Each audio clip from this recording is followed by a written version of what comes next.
for delikadesa, dapat daw mag-inhibit si Senator Bato at si Senator Bongo sa pag-iimbestiga sa pagdinig sa kaso ng impeachment ni BP Sara sa Senado. Pakinggan natin. Pinag-aaralan ng House prosecutors kung dapat mag-inhibit ang mga kalyadong senador ni Vice President Sara Duterte sa impeachment trial sa Senado.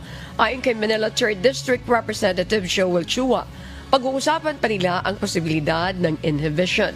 Lalo na at may mga senador na maaring kusa na mag-recuse dahil sa delikadesa. Kabilang sa mga kilalang kaalyado. Muna, balikan muna natin dito si Chua. Lagyan natin yung kanyang picture. Ito si Chua. Chua! Chua, ikaw na naman. Tingnan mo tong ipokrito na ito. Pinag-i-inhibit mo si Senator Bongo at si Senator Bato dahil mga kaalyado ni Duterte. Dahil for delikadesa, etc. Ganyan-ganyan. Si Tamba may kaso ngayon. Pag-inhibit mo rin o pagpahingahin mo muna. Sabi mo, diyan ka muna sa kanto. Magpalaki kang buhaya ka. Diyan ka lang muna. May kaso eh. Anong ginawa nyo? Kinasuhan nyo si Tebes. Kung hindi kayo mga ipokrito, may kaso, kinasuhan si Tebes. Pinaalis nyo dyan, ayaw nyo magpa-zoom. Kaso pa lang. Hello? Lintik na yan sino itong parang pinabili ng suka? Si Castro? Kasama nyo pa nag-iimbestiga? Nagpakulong pa ng abogado? Yung si Castro convicted? Tapos magsasalita kayo ng delikadesa, mag-inhibit, ganyan-ganyan? Basa talaga utak nito si Chua. Kaya naman kunela to sa Manila eh. Pero ito sasabihin ko sa inyo ha. May nagsasabi na ito raw si Chua ay saglit na mamamaalam na sa politika. Pansamantala. Bakit? Mababa po ito eh. Hindi po to sa survey, hindi po lumalabas tong mama na ito.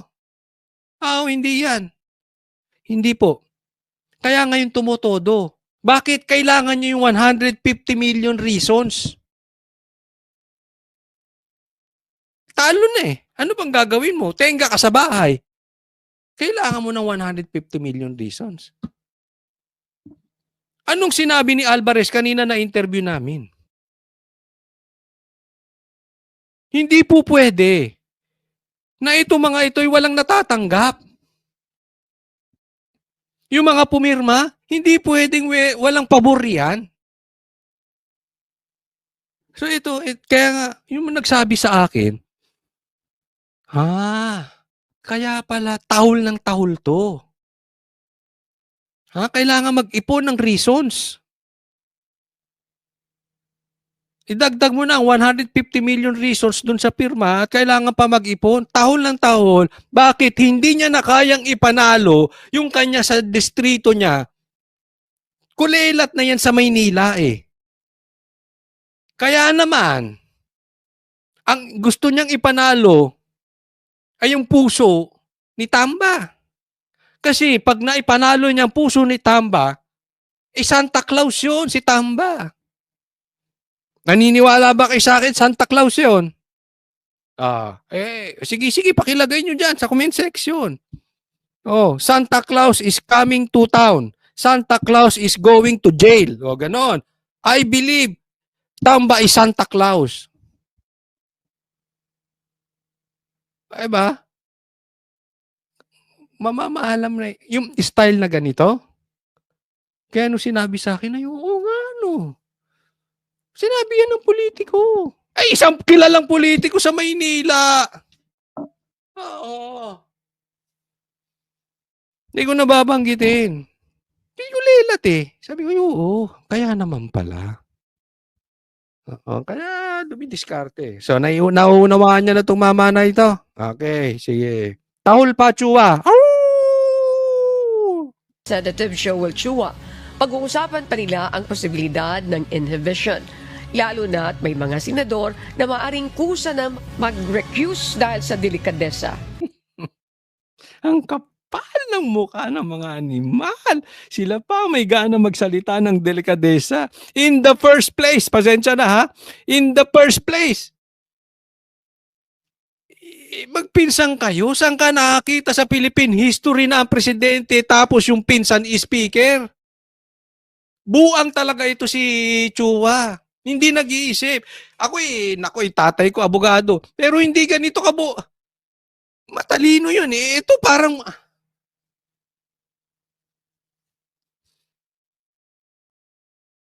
yung anak ko mag-aaral ng abogasya. Kung ganito lang ang abogado, wag ka na mag-aral. Nakakahiya sa mga abogado itong si Chua.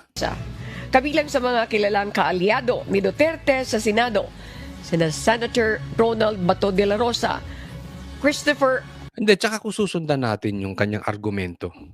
Wala talaga sa argumento to si Chua eh. Okay, kaalyado. Paano naman yung mga kaalyado ni Tamba? Diyan sa Senado. Diba? Yung alam mong sadyang galit lang sa Duterte. Bakit? Kaya nga nakikukuntsaba kay Tamba eh. Anong sabi ni Alvarez sa amin kanina? Tinanong ko siya straight.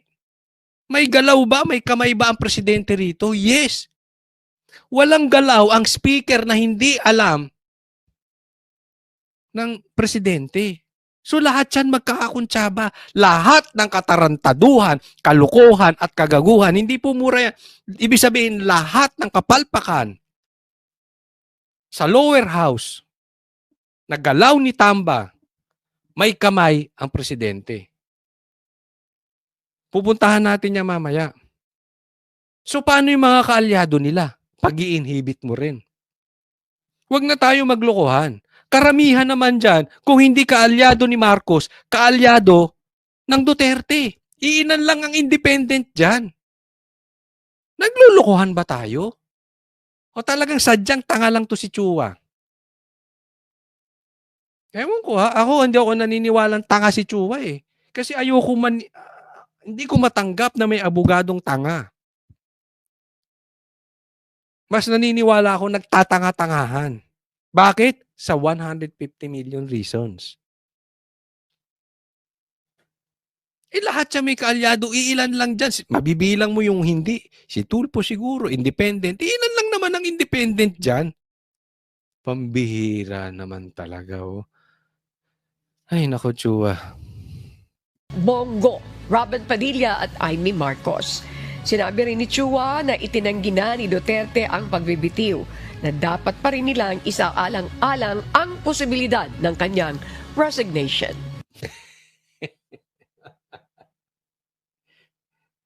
Si Chua, alam mo, isipin nyo si Chua, kung ikaw ay babae, yung manliligaw mo na ambisyosong ayaw mo. O kung ikaw naman lalaki, yung merong type sa'yo na ayaw mo naman. Ganyan eh. Parang, hindi ka makaramdam, Chua. Lahat ng sinasabi mo sablay, mali. Lahat mali. Pati, may nagre-resign si BP Sara. Kaya hindi ito manalo-nalo. Alam mo yung sinabi pa nung isang politikong nakausap ko kanina. Sabi niya, kung ano mang kapalit nun, syempre hindi niya didiratsyahin dahil kamag-anak niya ay pumirma. Ano mang kapalit nun? Paano mo ikukwento sa anak mo? Kasi nasa history na yan eh. Pumirma ka sa impeachment na alam mong sabit. Alam niya sabit eh. Papasok na yan sa history. It could end your political career. Very crucial yan. Tandaan yung lakas ng Duterte.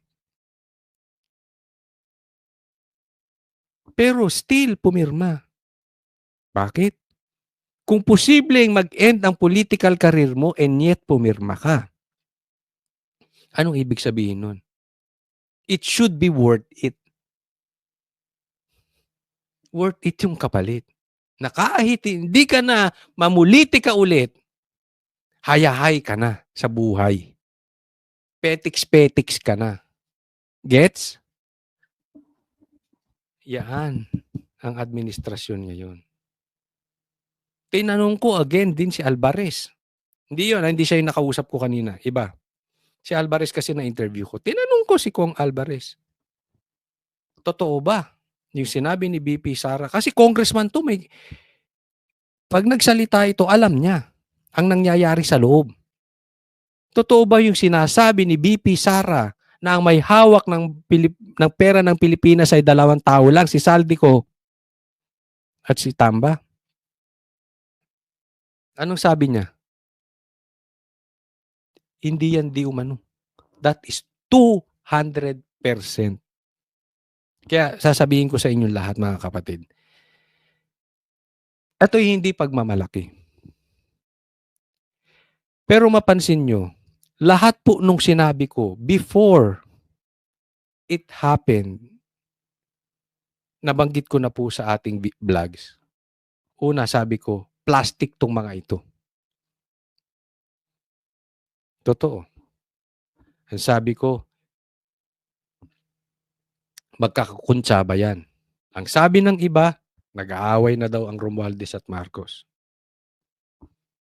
Anong sabi ni Hindi, magkakuntsaba yan. Walang galaw si Tamba nang walang basbas ni Marcos. Imposible kasi. 2 lang yan. It's either inutil si Marcos at hindi niya kaya si Tamba or kasabwat si Marcos. I choose to believe na kasabwat siya. Kasi kung sakaling inutil si Marcos, hindi naman pwedeng hindi magre-react yung asawa niya. Remember that. May say ang asawa.